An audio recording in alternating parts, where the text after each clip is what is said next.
এটা কথা খুব চৰ্চা ওলাইছে যে যদিও বিজেপি আপোনালোকৰ লগত এইপিনে বৰ্তমান সময়ত মিত্ৰতাত আছে, কিন্তু বিজেপিৰ একাংশ নেতাই আপোনাৰ বিৰুদ্ধে আপোনাকে মানে পদচ্যুত কৰাৰ কাৰণে ষড়যন্ত্ৰ নামা বুলি ইতিমধ্যে আলোচিত হৈছে বিভিন্ন সংবাদ মাধ্যমত। আপুনি গম পায়, আৰু বিজেপিৰ শীৰ্ষ নেতা ক'বলৈ গ'লে BTC অধ্যক্ষ অসম বিধানসভা অধ্যক্ষ বিশ্বজিৎ দৈমাৰে BPFৰ নেতাৰ সৈতে মিলি আপোনাৰ বিৰুদ্ধে ষড়যন্ত্ৰ কৰা বুলি বাতৰি সম্প্ৰচাৰ কৰে।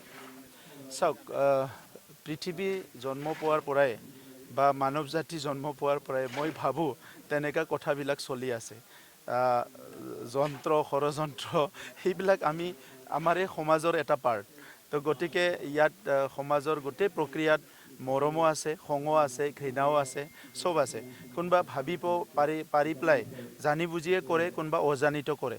গতিকে আজিৰ সময়ত বড়োলেণ্ডৰ পলিটিক্সত কোনে মোৰ বিৰুদ্ধে ষড়যন্ত্ৰ কৰিছে, কোনে মোৰ বিৰুদ্ধে কিবা এটা চিন্তা কৰিছে, এইবিলাক কথা মই ভাবি পেলাই মই সময় নষ্ট কৰিব বিচৰা নাই। মই নিজৰ বয়সটো নষ্ট কৰিব বিচৰা নাই। এটা জ্বলন্ত অৱস্থা প্ৰায় 50 বছৰ। ইয়াৰ পিছত প্ৰথম 5 বছৰ আমি পাইছোঁ শান্তি। 17 বছৰ BPFৰ শাসন, এটা গোষ্ঠীগত সংঘৰ্ষ, হিংসা, বড়ো অনাবড়ো। ইয়াৰ পিছত আমি এই 5 বছৰটো এটা শান্তি পাইছোঁ। আমি পাইছোঁ মানে বড়োলেণ্ডৰ 35 লাখ জনসাধাৰণে পাইছে। গতিকে আজি এই 5টা বছৰটোকে যদি ভাবিছে যে 50টা বছৰ শান্তিত থাকিলেও আমি 5টাহে অশান্তি হৈছে, তেনেকুৱা যদি ভাবিছে তেখেতসকলৰ কথা। গতিকে ৰাজনীতি কৰা মানুহবিলাকে ষড়যন্ত্ৰ কৰা বা বিভিন্ন পলিচি কৰা এই কথাবিলাক আজি নহয়, যেতিয়াৰ পৰা সমাজত ওলাইছোঁ তেতিয়াৰ পৰা শুনি আহিছোঁ। এতিয়াও দেখিছোঁ, শুনিছোঁ, জানিছোঁ। গতিকে এই কথাবিলাক লৈ পেলাই মই ইমান মূৰ ঘামাব বিচৰা নাই। মই ঈশ্বৰৰ ওপৰত বিশ্বাস কৰোঁ, আৰু নিজৰ ওপৰত বিশ্বাস কৰোঁ, সমাজৰ ওপৰত বিশ্বাস কৰোঁ, আৰু মানুহক ভাল পাওঁ। মানৱ জাতি মানুহকে ভাল পাওঁ, জীৱ জন্তুকো ভাল পাওঁ, কিন্তু মানুহক বেছি ভাল পাওঁ। সেইকাৰণে মানুহৰ কাম কৰিবলৈ ৰাজনীতিত আহিছোঁ। গতিকে এই ষড়যন্ত্ৰবিলাক আমাৰ যিটো ৰামায়ণ মহাভাৰতৰ পৰা আদি কৰি বিভিন্ন গ্ৰন্থবিলাকত, পুথিবিলাকত, বিভিন্ন আমাৰ সাধু কথাবিলাকত আমি পাইছোঁ। চ' এইবিলাক আৰু আজিৰ সময়ত নতুন বস্তু হৈ থকা নাই। AIৰ যুগ আহিছে। স্পেচ এক্সত মানে আজি সুনীতা উইলিয়ামক লৈ আহিছে। চব বস্তু বহুত হৈ গ'ল। আজিৰ সময়তো যদি মই আপোনাৰ এগেইনষ্টত ভাবি থাকোঁ, তাতকৈ আপোনাৰ লগত লগ হৈ থাকিলেতো বহুত কাম কৰিব পাৰোঁ। তো এই কথাবিলাক মানে কিছুমানৰ বহুত সময় আছে এইবিলাক কৰিবৰ কাৰণে। মোৰ কিন্তু এইবিলাক মোৰ ডায়েৰীত নাই।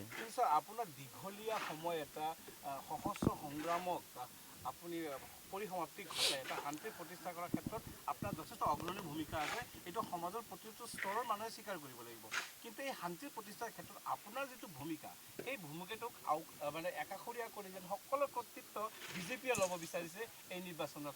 চাওক, 2009 চনৰ 2 অক্টোবৰত আমি প্ৰথম যেতিয়া চিম্বলিক আৰ্মছ বাৰ্ণিং কৰিছিলোঁ আমাৰ গৈবাৰীত, এই আপোনালোকে আছিল, ইয়াত মালিক আছে, আপুনি আছে, তেনেকৈ বহুত ইয়াতে চব আছে চিনাকি মুখ। 10 বছৰ লাগিল আমাক অস্ত্ৰমুক্ত কৰাৰ কাৰণে। সেই সময়ত আমাৰ লগত কোনে থিয় দিছিল? অসমৰ ৰাজনীতিত এজন ব্যক্তি কওক, সেই সময়ত কোনোবা অস্ত্ৰমুক্তৰ কথা কৈছিল, হিংসামুক্তৰ কথা কৈছিলে এই সময়ত? চ' আজি শান্তি আহিল। বহুতে মানে ওপৰত থাকি কথা ক'ব পাৰে, কৈ থাকক, ক'ব লগা নাই। মোৰতো সেই মানুহবিলাকত বা সেই কথাবিলাক সেই ৰাজনীতিৰ লগত ইমান জড়িত নাই। মোৰ জড়িত আছে যে য'ত মই জন্ম পাইছোঁ, য'ত ডাঙৰ দীঘল হৈছোঁ, ইয়াত থকা মোৰ মা নহ'লেও ইয়াত বহুত মা আছে, দেউতা আছে, দাদা ভাই, এইসকলে শান্তিত থাকিব পাৰিলে হ'ল। ৰাজনীতি ভাল বেয়া এইটো চলি থাকিব পৃথিৱীত থকালৈকে। তথাপি মানে এনেকুৱা লাগিছে যে এইটো সময়ত যে আপোনাক বিজেপিক আপোনালোকে ৰাজনীতিৰ কথা চোৱাৰ কাৰণে মোক একাষৰীয়া কৰা বুলি আপোনালোকে হয়তো ভাবিছে। পৃথিৱীত মানে আমি অকলেই জন্ম পাওঁ আৰু অকলেই মৰোঁ। কিন্তু এই জীয়াই থকা সময়ত আমাক সমাজ লাগে, আমাক পৰিয়ালত আমাৰ ঘৰৰ মানুহবিলাকৰ লগত থাকোঁ আমি। চ' এই মানৱ মানে যিটো ধৰ্ম বা মানৱ হিচাপে জন্ম পোৱাৰ যিটো মূল ফিলচফি, যিবিলাক মানুহে বুজি নাপায় সেইবিলাক গণ্ডগোলটো লগাই থাকে। কিন্তু মোৰ গণ্ডগোল লগোৱাটো এজেণ্ডা নহয়। পৃথিৱীত আমি আলহী খাবলৈ আহিছোঁ, আৰু সেইটো কবীৰ দাসে কৈছে যে জগ দৰ্শন কা মেলা উৰ যায়েগা হানছে আকেলা। কেইদিনমানৰ পৰা আহিছোঁ।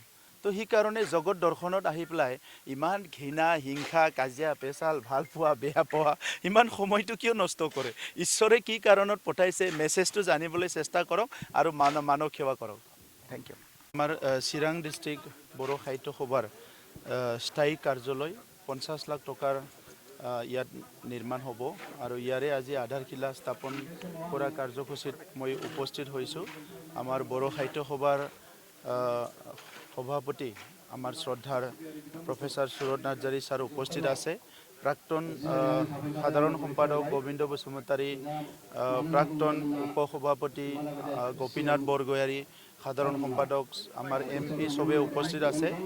আমি এক বছৰ আগত তামোলপুৰত যেতিয়া বড়ো সাহিত্য সভাৰ অধিৱেশন হৈছিলে, তেতিয়া প্ৰাক্তন ৰাষ্ট্ৰপতি আমাৰ ৰামনাথ কোবিন্দ ডাঙৰীয়া ইয়াত আহিছিলে আৰু সেই সময়ত অসমৰ মুখ্যমন্ত্ৰী ডাঙৰীয়াই যিমানখিনি সাহিত্য সভাৰ কাৰ্যালয় নিৰ্মাণ কৰিব লগা আছে তাত আৰ্থিক অনুদান দিয়াৰ কাৰণে ঠিক কৰিছিলে। সেই হিচাপে অসমৰ বিভিন্ন জিলাবিলাকত দিয়া হৈছে।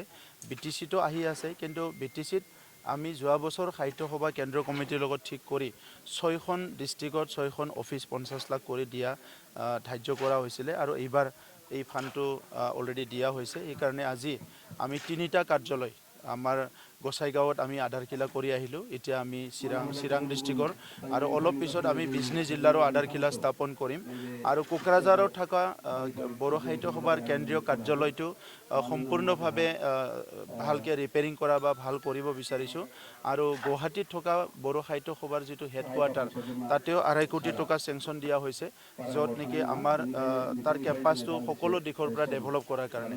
বড়ো সাহিত্য সভা 1952 চনৰ পৰাই বড়ো সাহিত্য বড়ো ভাষা সংস্কৃতিটো আগুৱাই নিয়াৰ কাৰণে বহুতখিনি কাম কৰিছে আৰু বড়ো সাহিত্য সভাই একমাত্ৰ এনেকুৱা সংগঠন যাৰ কাৰণে আজি বড়োসকল সংগঠিত হ'ব পাৰিছে।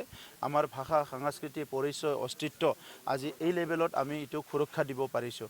গতিকে বড়ো সাহিত্য সভাৰ প্ৰতিষ্ঠাপক সভাপতি সম্পাদক আৰু আজিৰ নেতাসকলক মই চবকো ধন্যবাদ জনাইছোঁ।